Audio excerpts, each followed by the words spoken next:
you're at all familiar with the life of Charles Haddon Spurgeon, you've probably heard of the downgrade controversy.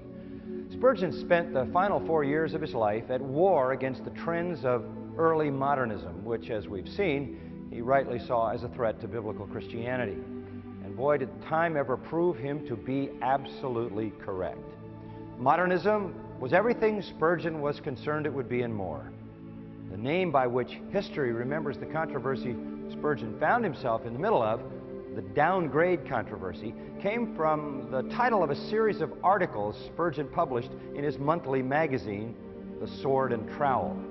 In those articles, Spurgeon wanted to warn his flock about the dangers of moving away from the historic positions of biblical Christianity. In one of these articles, he wrote, "Biblical truth is like the pinnacle of a steep, slippery mountain. One step away and you find yourself on the downgrade. Once a church or individual Christian gets on the downgrade, momentum takes over and the downslide gets worse." But here was the scariest part of Spurgeon's warning. Spurgeon warned over and over again that once a church starts compromising and letting worldly philosophies in, recovery is unusual.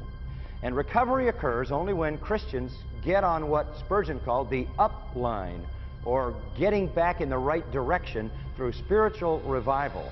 And I'm talking about real heaven-sent revival, not revivals that are worked up with emotional music and hyper-emotional preaching. In other words, only God's direct, sovereign intervention will ever pull a church caught in the downgrade out of the tailspin of worldliness once it's become rooted in that church, because they become more and more blind to it. Well, at any rate, as the years went on, the controversy that Spurgeon found himself in increased, and eventually things got so intense that Spurgeon was forced to resign from the Baptist Union. Later, he was even the subject of an official censure by the Union. And within a few years, the Baptist Union was hopelessly lost to the new theology. Spurgeon was dead, and modernism had done its irreparable damage. In 1900, Spurgeon's wife Susanna wrote, "So far as the Baptist Union was concerned, little was accomplished by Mr. Spurgeon's witness-bearing and withdrawal, but in other respects I have had abundant proofs that the protest was not in vain.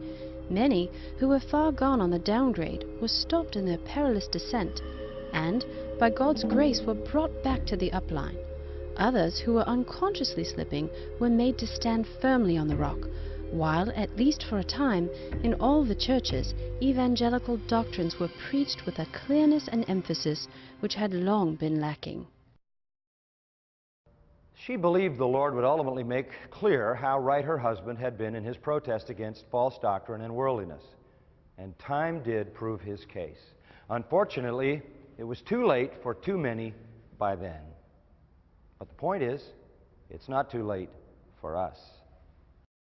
In the early part of the 20th century, the false doctrine and worldliness that was spreading, namely the modernism that Spurgeon warned against, and the liberal theology and worldliness that had sucked into the church with it, totally ravaged denominational Christianity throughout the world.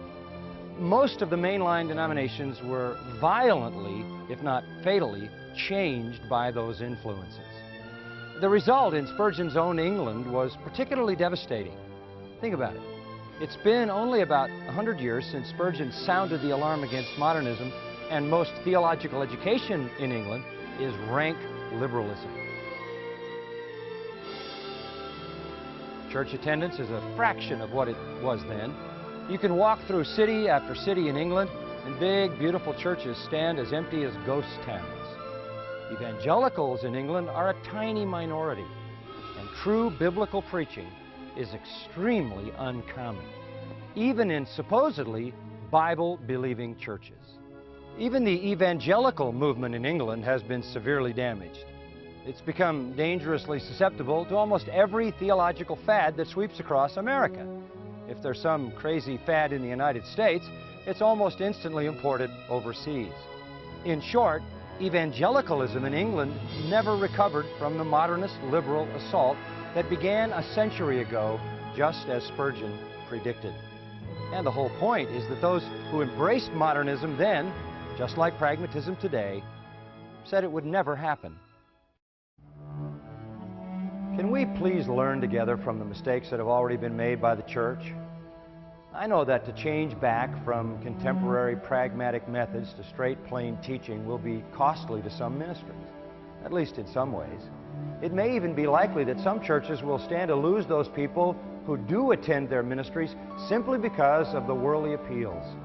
But if our goal is to be obedient to Christ and to preach the Word and then leave the size of the crowds or the number of converts to Him, then have we really lost anything when people leave because they're no longer being superficially impacted? 100 years after modernism, we are seeing history repeat itself. The evangelical church has become worldly in ways that are simply unpredictable in all of church history. Winds of doctrinal compromise are beginning to stir all over again. And that is a far more expensive cost to the church than losing the big crowds. And by the way, that's something else that history should teach us about all of this. Namely, false doctrine and worldliness, the same two influences Spurgeon attacked, always go hand in hand, with worldliness leading the way.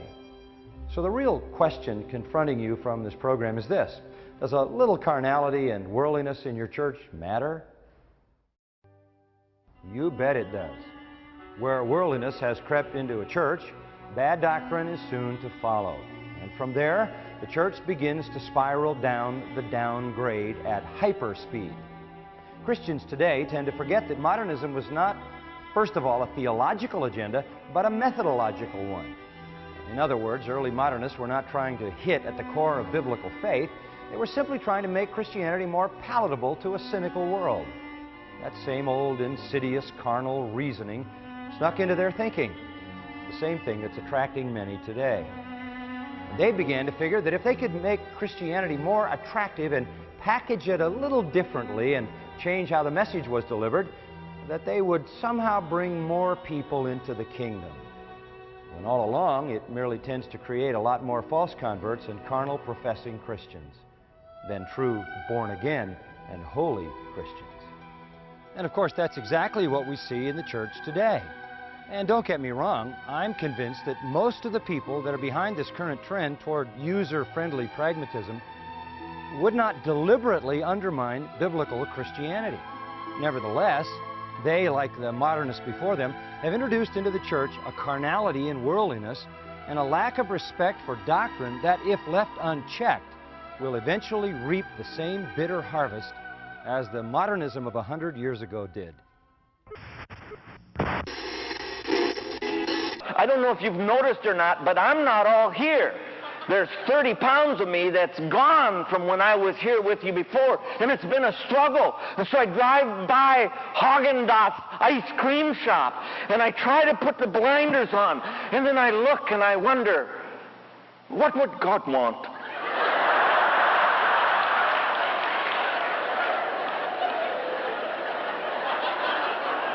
So we play these games. Oh, Lord, if you want me to go into Haagen-Dazs, and you're thinking, open up a parking space right in front. Oh, God is wonderful. 6 times around the block, there it was.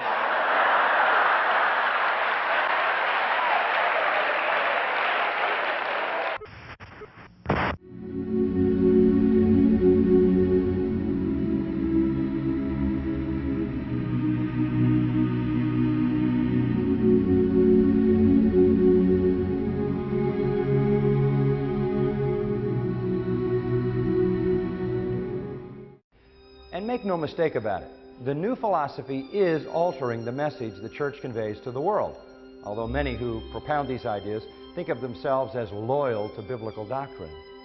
But whether they think they're being biblical or not, the reality is Christianity is on the downgrade again, and I implore you to just look at the state of the church. I don't mean its size, I mean its holiness, its power. Surely it's an indication of a need to restore true biblical Christianity. So I also implore you to examine your own ministry, especially if you're a pastor. And examine your own pastor if you're a congregation member. Because I'll remind you that the modernism that Spurgeon warned against came right from inside mainstream Christianity. right from some of the most respected pulpits in the country. And that is exactly the same way pragmatism is spreading today. And I'll remind you, the results in the churches of England were devastating. So don't kid yourself. The very long-term life of your own church depends on how it deals with this issue. May God have mercy on His church.